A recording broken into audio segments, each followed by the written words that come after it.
What's going on, guys? Today I'm going to be showing you the best way you can do the new December 2024 Gleaming Depths Raid in Fallout 76. I'm going to show you each stage of the raid and explain how to do each part, as well as share my build and perks so you can see how it's done the best way. There are also trophy statue plans in the raid for each area, which are locked to a specific time completion for each boss, and the game doesn't tell you about this. So I'll give you those details here, and also tell you how to survive one-hit kill enemy encounters. I'm level 1136 at the time of recording, and have played for over 4,000 hours over 5 years, so I do know what I'm talking about and can give you some really good tips. And as you can see from the challenges menu, I've fully completed the raid around 29 or 30 times on the live public servers already since it came out just a few days ago. It's really easy after you know the mechanics, and my build relies on normal weapons and armor in the game that are not broken or glitched out, so this setup is not going to be at risk of getting removed later in another patch. Now with the raid, obviously you want to go in with 4 players, but using this guide you should be able to still complete it even if people quit out and you're left with only 2 players. You can also do it solo with very low risk of dying, but I wouldn't recommend that as it will take a very long time to complete segments that require you to collect and gather items. Now try to watch all of the video, guys. If you just skip to whichever part of the raid you're on and end up dying, it's probably because you have a different build or cards than I've explained in this video, so make sure to watch it all. Just a reminder, these raids are aimed at higher level players that should be over level 300. This is because you need to be at least level 50 to unlock all the perks in the game, and then you need to hit level 300 to be able to have enough perk coins to fully upgrade the legendary perks and use all of the 6 slots, as they are limited and the amount you can have is locked below level 300. You will also need a massive amount of stim packs and ammo to expend. Remember, if you're a lower level, you can scrap duplicate regular perk cards to get perk coins and upgrade those legendary perks. So what are the raids? It appears as a mainline story quest in the Pip-Boy, but it's actually a repeatable quest with full XP rewards each time. So as long as you're the team leader, your progress is also saved in each time you do the raid, and that means if your game crashes, you can go right back into where you left off and come back later. You can also join another team leader in their raid at any time, no matter what stage they're at, and you'll still get full rewards for their instance. Alright, without any further delay, let's take a look at the build you should use and get started.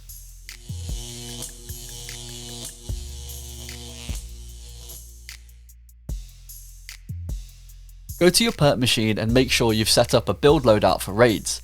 I have mine set up so I can come out of this build at any time and go back into the wasteland without messing up my normal playstyle. There is no question about it, guys, Bloodied is not good for the Gleaming Depths raid and you will need a high health build. You can run it without power armor in certain parts of the raid, but the easiest and best way to run it is with power armor, as you can prevent one-hit kills from the mole miners stalkers. So what armor is best? Well, Union Power Armor and T65 are tied as best for the raid. I will explain why in a moment, but for now, the best legendary effect you want to use on the armor is the Overeaters. This gives you a damage reduction based on if you are fully fed. Now I did consider using Vanguards at one point in time, which gives you a higher resistance if you have higher health, but you won't get the effects of this most of the time as you're taking constant huge damage in the raid, so Overeaters is a better way to go as long as you're stocked up with food. So let's start with the Union Power Armor first. This is the armor that I personally use for this raid. It has the most poison damage resistance, and poison is almost everywhere in the raid. However, it does have the lowest energy resistance out of all the power armors in the game, and only an average ballistic resistance too. So it's great for all the parts of the raid with poison, but not so great at the first stage of the raid as it has a high powered robot that shoots energy lasers. Now looking at the T65 power armor, it has the highest ballistic resistance of all the power armors in the game, and also the highest energy resistance of all the power armors in the game, so that's definitely an alternative one you can use. The only power armor with better stats is the Vulcan power armor, which is a reward from the raid which you won't actually have unlocked yet. The issue with T65 is that it doesn't have any poison resistance. So as you heard, with both of these setups you get positive and negative points, but you can change these as you can add poison resistance to your build using the legendary perk Funky Duds, which adds 200 poison resistance to your character, so that helps out with the T65. And if you roll with the Union Power Armor, you can add the max level 4 Refractor perk in Perception, which increases your energy resistance. So either way, if you choose T65 or Union Power Armor, you should be fine as long as you have the right perk setup. I tested both of these power armor setups and they feel exactly the same when I was in there. So now moving on to perks, you want to have it set up something looking like this. Now I won't go into detail about every single perk card, but just try to replicate this as much as you can. Key perks you will absolutely need to have on is all the heavy gunner perks in strength, as it works with the explosive effect with heavy guns, even though it says it doesn't. Bullet shield in endurance, that's key, as it has a chance to deflect enemy attacks away from you when you fire your weapon. And you will also need to have on ricochet over in luck, as it gives you another chance to deflect damage based on your luck points. Now another perk you do want to invest in is team medic, but try to get another player have it on and share it with you. Now team medic means that whenever you stim, it stims the whole team.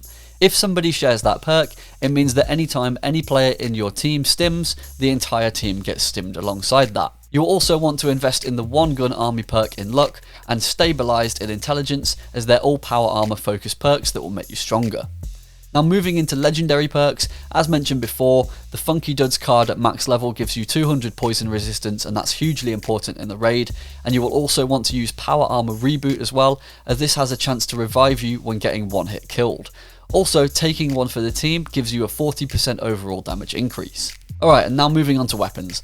So the best legendary effect you want to use for your weapons is anti-armor explosive or anti-armor VATS hit weapons. You'll want to use a heavy gun too, such as the Gatling Plasma, Gauss minigun, or anything else with a high fire rate and high damage. Now I have seen a lot of YouTubers out there telling people to use the Syringer with the Endanger Roll mod attached so you can do massive damage, but I tested this in 15 of my raid runs and it does not work, as the broken stacking effect was actually patched a few months ago. It now only hits 1 stack instead of 4, but it does reduce the overall damage resistances for each boss, allowing you to hit for a tiny bit more damage, but I'm not going to recommend taking that into the raid, and it doesn't feel worth it, and it will make no difference to the time of completion for each boss.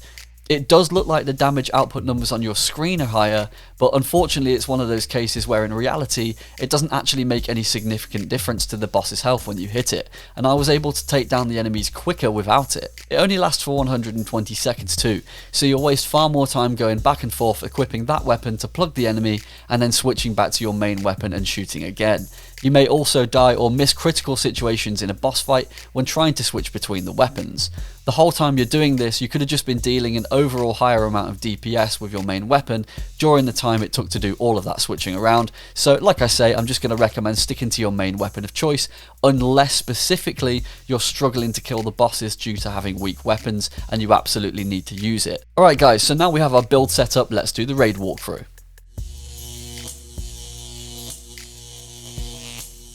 Alright guys, so once the raid has started, the main enemy robot will pop up in the centre. You want to take note of the 3 red doors surrounding you labelled A, B and C. Now A is the door that you came in to enter the area. Once you know where everything is, run to hide behind one of the concrete walls around the area when he's targeting you. He can only be damaged from the rear on the yellow battery pack, which is his weak point.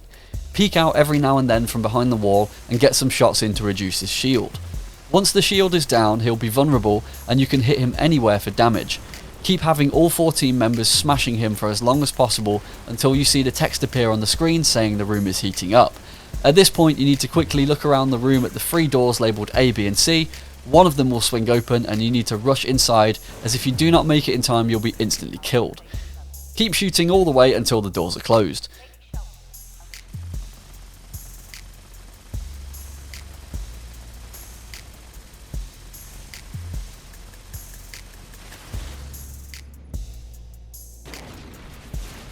The door is then destroyed and blown off for you to exit, and the boss will be vulnerable again and not attack you for a few seconds until he comes back online. And this is the process until you finish the raid. If you have 3 to 4 good enough players, he should be dead before he overheats a second time. It's important to note that the doors blow up once they've been used, so for example, if you have to hide in the A door, it will be destroyed after that event, so your next option can only be to hide in B or C. It's random for every event.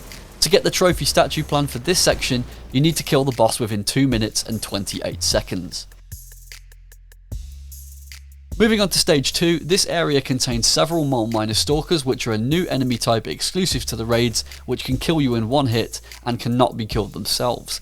The aim here is to fill the drill with fuel, and once it is full, the stage will end. The quickest way to do this is have one player protecting the drill at the beginning, whilst 3 other players run out to collect the red jerry cans of fuel. The player protecting the drill does not need to worry about the stalkers, as they can't enter the drill area. Now what I've seen a lot recently is these drill defender players running around and panicking due to the amount of mole miners, and they run around the area like a headless chicken. do not do this. The player should avoid standing anywhere near the drill at all times, as standing near it will aggro enemies towards that direction. The main thing you need to do as a drill defender is to watch out for the explosive mole rats, as they will run directly at the drill, and most of the time they will avoid the player. Stand at the top of the stairs and the mole miners will be drawn to you, and you'll have a vantage to shoot the mole rats. If you jump high enough and stand on the railing above, the mole miners will actually ignore you and go for the drill anyway, so just stand at the top of the stairs. Now for the fuel runners, if you're in power armor and you have the legendary power armor reboot perk on, this can help you avoid being one hit killed at a 40% chance, so you want to have that on for sure. This has saved my life countless times that I've been doing the fuel runs, and as you can see here, it even saved my life twice in 2 seconds when I got trapped by 2 stalkers who both actually landed hits on me. You can also stun the mole miners with a pain train perk, but this is mostly useless as you can just run away from them anyway, and it's a waste of a perk. Now action points is key for this stage, as the most horrible feeling is being unable to sprint away from them when you need it most, and you can also jump and jetpack to avoid the mole miners very easily if they get near you, and you can avoid them in almost all cases. Now back at the drill, the enemies progressively get tougher and harder to kill, so you may need to pop your head back into the drill room from time to time, but this mostly isn't an issue as you don't actually need to kill any mole miners at all. As a defender, if you have the build I mentioned at the start of this video anyway, there's little to no chance of you actually being killed by the mole miners so long as you're regularly using stims. And to get the trophy statue plan for this area, you need to complete the section within 3 minutes and 40 seconds. Alright, so for stage 3, it will consist of 3 powerful enemies who cannot be damaged until 3 generators behind A, B and C areas have been destroyed. The generators are constantly being repaired by respawning iBots. A quick note for this area here, if you look at the lights from the middle of the area, blue means that the generators have been repaired by the iBots and you need to go and destroy them and the generator. If it's red, it means it's already destroyed and you can attack the robots. The best way to beat this stage is to have one player with the highest damage output to go around blasting the bosses, with the other 3 players staying near the generators to clear them of iBots, and then those players can pop their heads in and out every now and then, dealing damage to whichever boss is closest. There really isn't much to say about this one. It's the easiest stage by far with very little chance to fail as long as the team doesn't die. The only annoying thing is that one of the 3 robots has a launcher which kills your AP when it hits you, so VATS is difficult to run in here, but overall just keep shooting and you will get to the end. To get the trophy statue plan in here, you need to complete this section within 2 minutes and 19 seconds.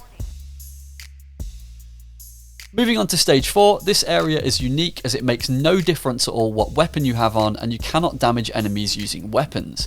The aim here is to destroy the crystals around the room when enemies are nearby, which will send a shockwave out of around 3 meter radius. That's it. There is a mole miner stalker in here that again can kill you in one hit, so again the power armor reboot perk can help with that. Now you can kill the stalker in this area, unlike the stalkers in the drill area. The most important thing is that the crystals do not respawn, so do not waste them. The fastest way to complete it is to take out the stalker first, then get everybody over to the same side of the room, as the enemies will all aggro in that same direction rather than being pulled onto 4 different paths for all the players. There are 3 large crystals in the room that will deal significantly higher damage than the other crystals, so save these for when the stalker is nearby or even a deathclaw or gulper, as those enemies take way more hits to die. One last thing, the crystals emit large amounts of poison when you destroy them, and this poison does not clear up, so the poison resistance with Funky Duds is a must in this stage. Once the event is over and it takes you to the reward screen, you will continue to take damage from the area poison if you are sat in a poison cloud, so come out of the reward screen quickly and move to the next area. To get the trophy statue plan, you need to complete this section within 4 minutes and 14 seconds. Alright, so moving on to the final stage of the raid, which is the Ultra Sight Terror Snake. All you need to do here is shoot the snake in the head and jetpack as much as possible, as this will stop his pushback attacks, as they only hit people standing on the ground. There is no reason anybody in this stage should be dying by falling off the edge, as it could be avoided with one button press. Standing still on the ground is about the worst thing you can do in this stage, as there'll be an acid attack that will hit you from holes on the floor. He will also try to headbutt you with his melee attack and shoot poison at you too. All can be avoided by just jetpacking up or moving left and right. You may still get hit by the poison spit, but just smash a couple of stims and you'll still be okay. Every now and then his tail will pop up and you just need to take this out as quickly as possible with all players targeting it. If you don't kill the tail, it will smash into the ground and break up the rocks where you're standing on, leaving hardly any room to move around, and you're way more likely to die. Once the tail is down, go back to shooting the head. Rinse and repeat, and here we'll go down. To get the trophy statue plan, you just need to complete this section within 2 minutes and 14 seconds. And that's it guys, you've just completed your first raid. I hope you enjoyed the video, give us a like and subscribe. I'm not making money from this channel, so everything I do here is for fun, the love of the game, and it's all voluntary. So it'd be nice to grow the channel. I'll see you in the next one.